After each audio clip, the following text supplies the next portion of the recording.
La historia nos pertenece, nos otorga elementos para comprender el presente y, por lo tanto, actuar conscientemente en él. Interruptus. Escucha y comparte con nosotros la idea de que el pasado constituye lo que somos y lo que seremos en el futuro. Interruptus. Hacer época no es intervenir pasivamente en la cronología, es interrumpir el momento. Interruptus. Pasado es presente.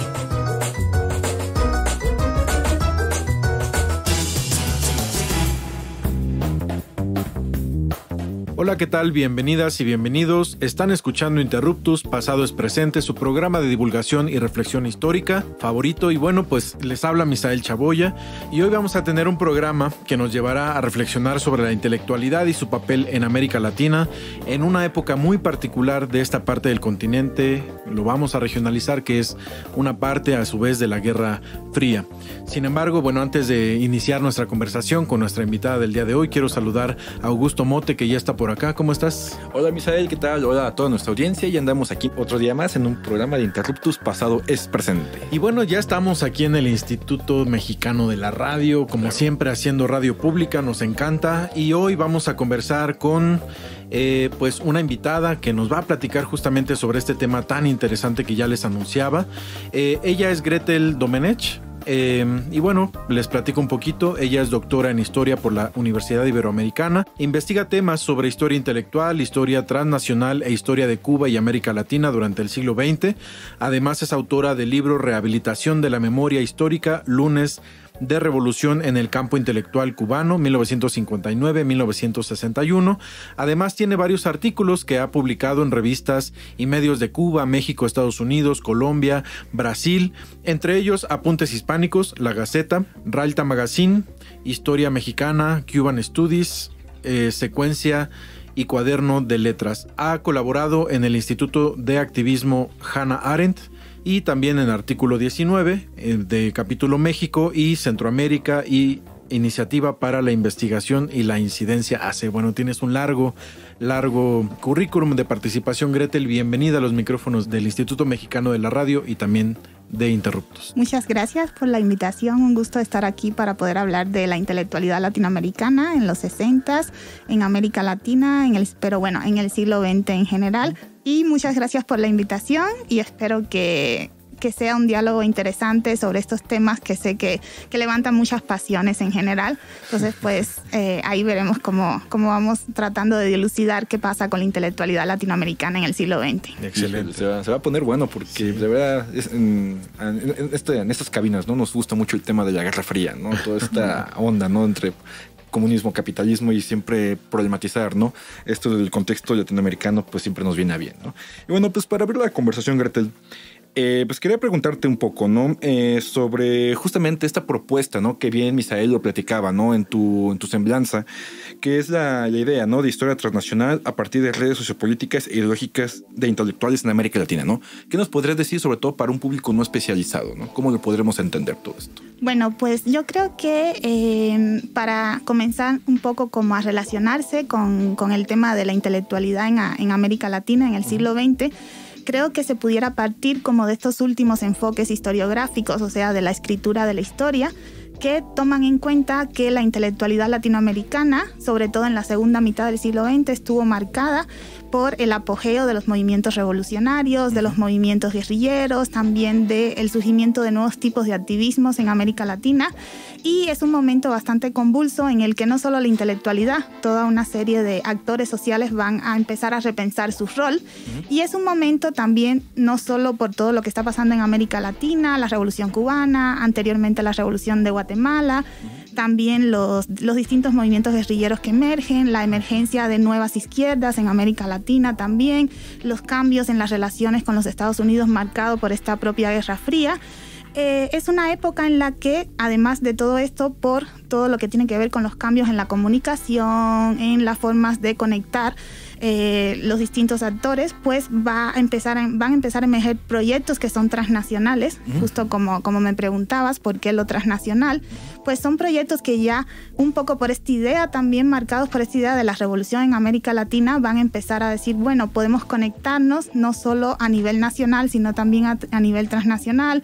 Podemos empezar a hacer encuentros internacionales, regionales, podemos empezar a hacer revistas que, aunque se publiquen en una geografía específica, pues estén presentes distintas figuras de América Latina. Y es una época, digamos, de ahí viene un poco la idea del historiador Eric Solov, de Eric Solov, de los 60 globales. Y esta idea de los 60 globales, que a veces se utiliza solo para trabajar cuestiones como el Mayo francés o la contracultura en los Estados Unidos, yo creo que uno de los lugares donde digamos, la política, la ideología fue más global fue en América Latina en los 60. Entonces, esta idea de los 60 globales, al extrapolarla a América Latina, hablamos un poco de este sentido transnacional y de estas redes que se comienzan a dar en esta época. Y fíjate, ahora que lo dices, me da la impresión de que es una época en la que está pues una época muy clara de redes intelectuales que se activan. También fortalecen la idea de una América Latina que se vincula a través de la lengua, la cultura y distintas otras ideas que ya iremos platicando, ¿no? Pero me gustaría preguntarte, pues para empezar justamente a hablar de estos sujetos históricos, ¿cómo se entienden, cómo se autodefinen los intelectuales entendidos justamente pues en América Latina? ¿Hay un tipo particular de intelectual latinoamericano, por ejemplo? Sí, mira, el tema de la definición de intelectual es bien complejo porque es una palabra muy polisémica, ¿no? Que uno dice intelectual y puede utilizarlo como un adjetivo, ¿no? Historia intelectual, políticas intelectuales, no sé, películas intelectuales, por ejemplo. Uno puede pensar como un adjetivo, pero también es un sustantivo cuando estamos pensando en grupos en específicos, en figuras en específico, como bien tú decías.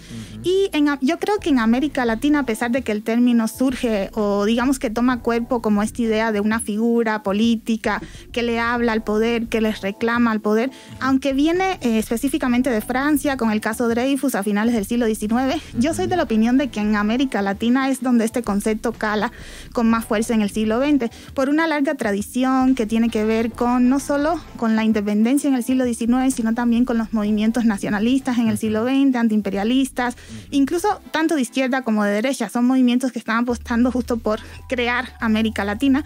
Entonces ahí entra esta figura que ya no es el letrado, digamos, más de qué opina o qué piensa y qué escribe, sino que también actúa. Y hay una larguísima tradición ahí en América Latina. Mariátegui, los años 30, Mella, todos los movimientos internacionalistas que se dan. Por ejemplo, pensar en el APRA, que tenía un proyecto de literal de América Latina transnacional ya desde los años 30, que los estaban pensando desde Inglaterra incluso.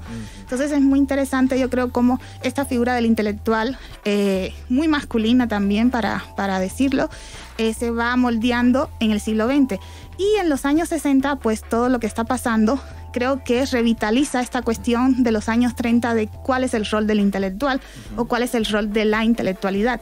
Y los años 60, la década de 60, que es esa década como favorita del siglo XX, ¿no? Están pasando demasiadas cosas a la vez, pues es esa época donde comienzan de nuevo a resurgir los debates qué debe hacer un intelectual.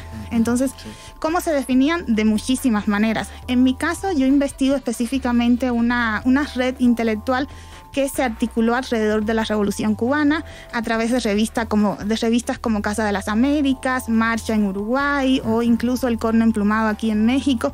Son revistas que tienen como este corte político, como este corte, digamos, de izquierda, aunque no se enuncian todas como revistas de izquierda, pero que están pensando cuál es el rol de la intelectualidad. Entonces ahí vamos a tener, por ejemplo, cómo algunos se definen como intelectuales de izquierda, otros se definen como intelectuales comprometidos, otros se definen como intelectuales revolucionarios. Se van poniendo apellidos. Sí, y a lo largo, lo interesante de la década de 60 es que no hay un solo apellido, van pasando muchísimos apellidos, y quien mismo dijo al inicio de los 60 que era comprometido, a fines de los 60 te dice, no, soy revolucionario y comprometido es un rezago burgués, por ejemplo.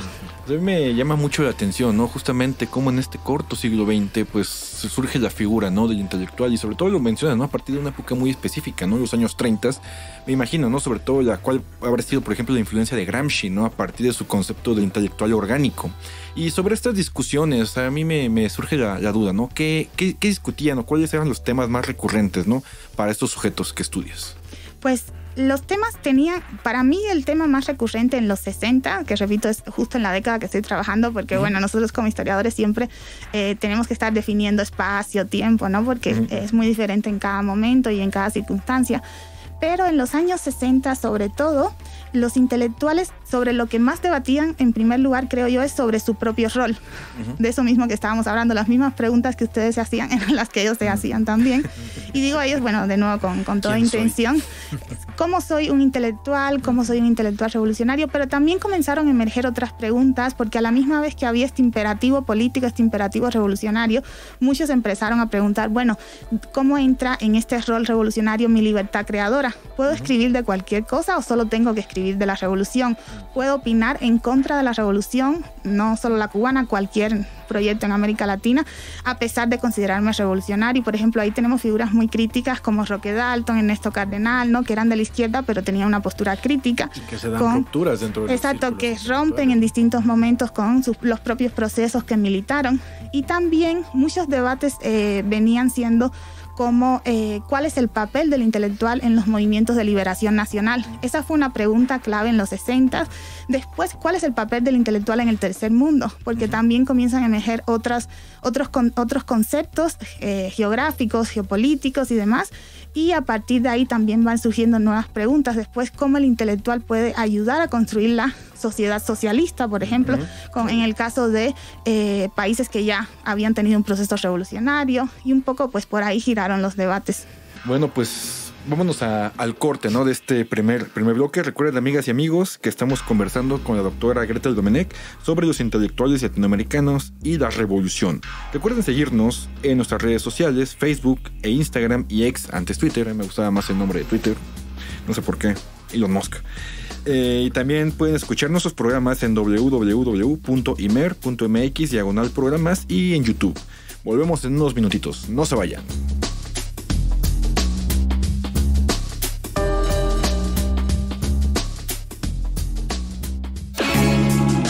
La historia es nuestra, porque la hacemos todos los días. En un momento continuamos. Interruptus. Pasado es presente.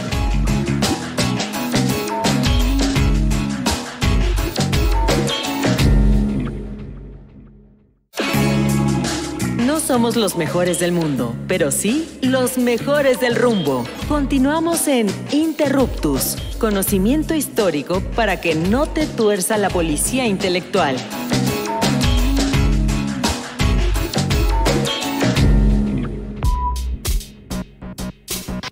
Amigas y amigos, estamos de vuelta en la segunda parte de nuestro programa. Recuerden que estamos conversando con la doctora Gretel Domenech sobre intelectuales en América Latina durante la Revolución, en la época en particular de la Guerra Fría en esta parte del continente. Y bueno, a mí, continuando con esta conversación bien interesante también que nos abres de estos temas y de cómo se están pensando los mismos intelectuales durante todas estas épocas, ya nos platicaste un poco de las distintas orientaciones políticas que no se cierran solamente a la idea de izquierda-derecha, no son estas grandes aglutinaciones o categorías tan rígidas, pero esto también va ocasionando problemas dentro de los mismos grupos, ¿no? A mí me gustaría preguntarte, más allá de estas categorizaciones que quizás son a lo mejor algunas históricas, pero también otras de cómo como historiadoras o historiadores estamos tratando de aglutinar a estos grupos y estas redes también, pues algunas familiares, pero otras que tienen más bien vinculación política.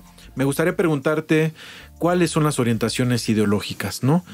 Cuáles son también las redes extendidas, entendidas también como espacios de ejercicio de poder político. Finalmente los intelectuales están, pues, digamos, en espacios de tomas de decisiones, están creando también revistas, están creando espacios en las universidades, y bueno, es toda una serie de discusiones que se pueden dar finalmente el intelectual o los intelectuales, pues no como parte del pueblo llano, entre comillas, sino como también grupos que están finalmente haciendo cotos de poder en distintos espacios vinculados al poder político institucionalizado o vinculados también a su propio poder que están generando como grupos cerrados. Bueno, las orientaciones ideológicas son bien heterogéneas. En los 60 e inicios de los 70, que es la época que más he trabajado en América Latina, porque casi siempre cuando hablamos de orientaciones ideológicas queremos utilizar una sola categoría, no sé, socialista o conservador o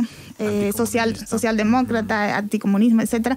Pero sí es una época en que las orientaciones ideológicas están bien heterogéneas y son bien contingentes, porque pues justo está sucediendo la Guerra Fría, que marca mucho esa bipolaridad y ese binarismo de un lado o del otro, ¿no? Entonces sí tienes personas que se enuncian de un lado o del otro, pero que ponen en tela de juicio esa misma enunciación que están haciendo con su obra, con su acción. Por ejemplo, hay muchos autores que se enuncian como izquierda y están haciendo revistas financiadas por la CIA, por ejemplo, que ningún problema, alguien tiene que financiar las cosas, claro, ¿no? Fundación Ford. Pero, exacto, de todas formas, ya todo eso, lo bueno de la historia de la contingencia es que ahora Trump, que cortó todos esos fondos de cooperación, pone en tela de juicio entonces que está bien, ¿no? Y que está mal.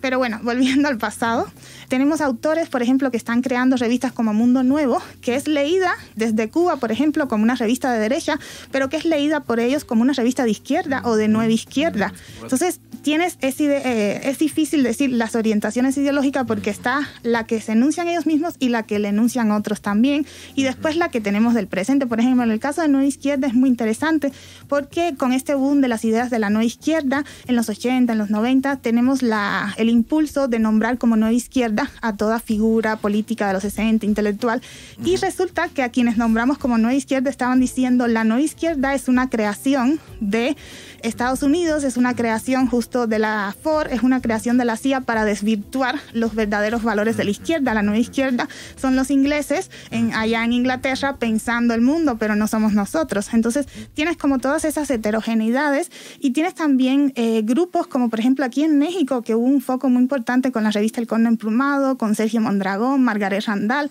que son grupos y son intelectuales que no quieren ser nombrados de ninguna manera porque son este espíritu contracultural. Entonces quieren ser nombrados como la revolución poética, y hacen un encuentro que se llama Nueva Solidaridad, y están apostando por la revolución desde la poesía, desde la solidaridad, desde otros planos. Entonces, esta cuestión de las orientaciones ideológicas, a mí lo que siempre me gusta dejar claro es que es muy heterogéneo, es muy variado, es muy contingente, y hay que saber diferenciar un poco cómo se están autonombrando, cómo los están nombrando desde otros lugares, y también nuestra lectura, ¿no?, desde el presente. Y además los mismos sujetos a lo largo de su carrera y de su vida intelectual pues van mudando sus ideas, ¿no? Sí, pues prácticamente, ¿no? O sea, como algo muy común, ¿no? O sea, bueno, sí. De joven eres bien revolucionario, y ya al final ya te vuelves Vasconcelos, ¿no? Comandando timón, ¿no? Ya prácticamente todo un reaccionario de derecha. A mí me llama mucho la atención, ¿no? Justamente sobre el papel y el lugar, ¿no? Donde actúa el intelectual, ¿no? Por lo general, pues solemos entender la figura del intelectual, ¿no? Prácticamente desde su torre de marfil, ¿no? Llevando a cabo estas elucubraciones teóricas, ¿no? Para iluminar al pueblo, ¿no? Pero desde tu perspectiva, tu investigación, ¿cuál sería el campo de acción, ¿no?, de los intelectuales? Pues no quisiera yo tener la respuesta de cuál debería ser el campo de acción de los intelectuales. Creo que es una respuesta que depende del contexto histórico. O sea, por ejemplo, en el presente, pues puede ser muy complicado definir esto, porque creo que se están reconfigurando, resemantizando todo lo que tiene que ver con esta semántica del intelectual, ¿no? Ya, ¿qué sería hoy, 2025, un intelectual o un intelectual? No sé si diría mucho con todo lo que tiene de Twitter. Exacto, con todo lo que tiene que ver con la opinión pública, con toda la democratización de la voz pública y demás. Entonces, creo que también yo tengo, no creo que sea mi hipótesis, creo que igual se ha trabajado, que en los 80s hay un cambio de discurso, sobre todo con la emergencia de los activismos.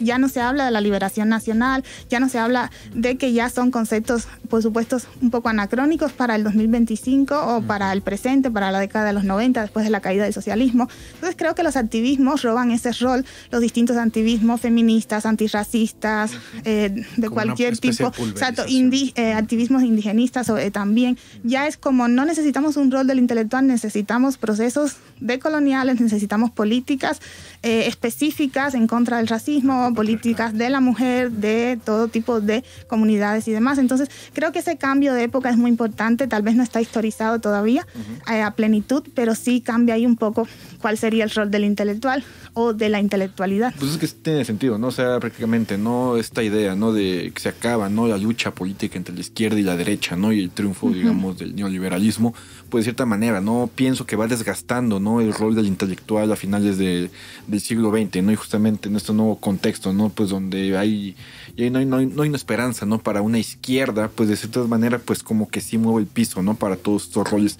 que cumplían los intelectuales. Sí, claro, aunque yo pienso, y quizás si allá va la pregunta que me gustaría hacerte, bueno, me gustaría hacerte dos. Tú mencionaste al inicio del programa, pues que son círculos muy masculinos.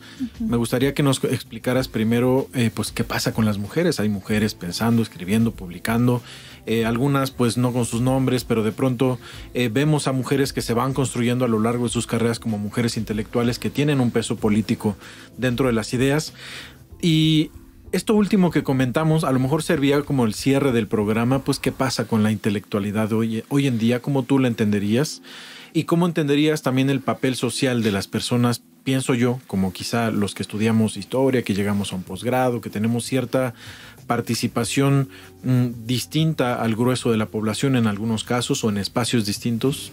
¿Qué pasaría, no? En el caso de las mujeres y de grupos feministas y demás, pues justo yo decía que son grupos muy masculinos porque así lo fueron, ¿no? Yo mientras escribía mi tesis tenía como ese impulso de, bueno, solo estoy hablando de hombres, qué situación.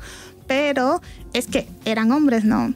Ahora, eso no significa que no se pueda hacer una historia de hecho, a mí me gusta hablar ya más de historia de la intelectualidad que de historia de los intelectuales para pues hacer esta categoría más amplia.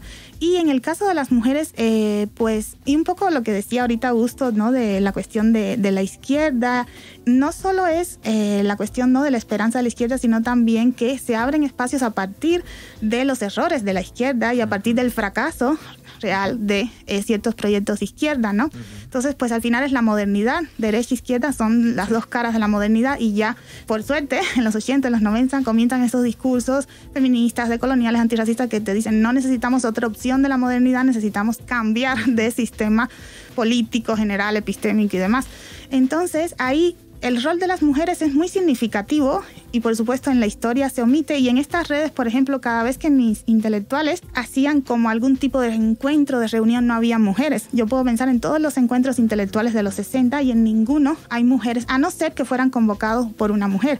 Por ejemplo, Casa de las Américas, que es una de las revistas y las instituciones que más yo trabajo, la dirigía una mujer, y siempre Aide Santa María queda rezagada como esa figura puramente burocrática. Cuando uno lee las cartas a Ángel Rama se da cuenta que todo lo que pasaba en Casa de las Américas no solo pasaba por Aide Santa María, sino también por figuras como Marcia Leiseca, que nadie conoce, que era la segunda de Aide Santa María y era quien tenía la correspondencia, por ejemplo, con Ángel Rama, y dirigían todo lo que iba a pasar en los concursos. Por ejemplo, en el caso de las revistas, aquí en México está El Corno Emplumado, que lo crea Margaret Randall, está Pájaro Cascabel, que lo crea Telma Nava. Entonces hay una presencia femenina muy fuerte haciendo estas revistas y estos encuentros. Claro, la historia está diseñada también, la narrativa, para el borrado de estas figuras femeninas. Entonces es difícil encontrarlas. Por ejemplo, hay muchos encuentros que se están dando ya en los 60 de mujeres que están debatiendo ciertos temas, y en los 70, sobre todo en la lucha contra la dictadura, sobre todo en el Cono Sur, pienso en figuras que comienzan a hacer estos centros, estas colectivas que están llevando la vanguardia desde un discurso feminista en la lucha contra la dictadura. Piensa en la revolución sandinista, ¿no? Y en toda la participación de las mujeres en la revolución sandinista y en todas estas figuras que emergen, incluso historiadoras también que están en la revolución sandinista. Entonces, pues creo que un poco ahí el papel de la mujer el rol fue central.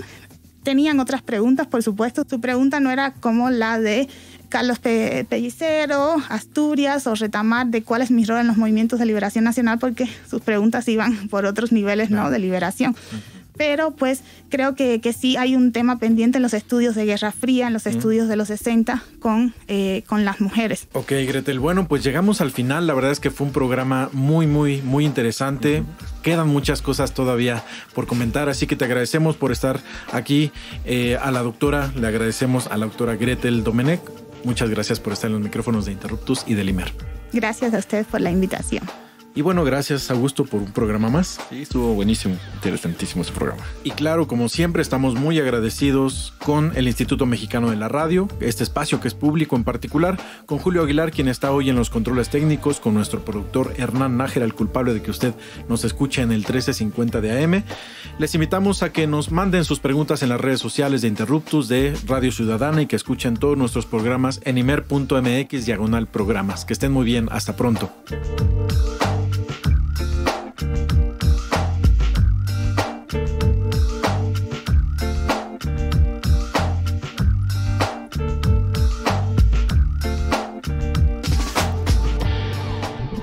Interruptus. Los esperamos la próxima semana para seguir indagando en la diversidad cultural y social de México, desde la mirada histórica. Interruptus. Porque comprender nuestro pasado es primordial para entender nuestro presente. Interruptus. Pasado es presente.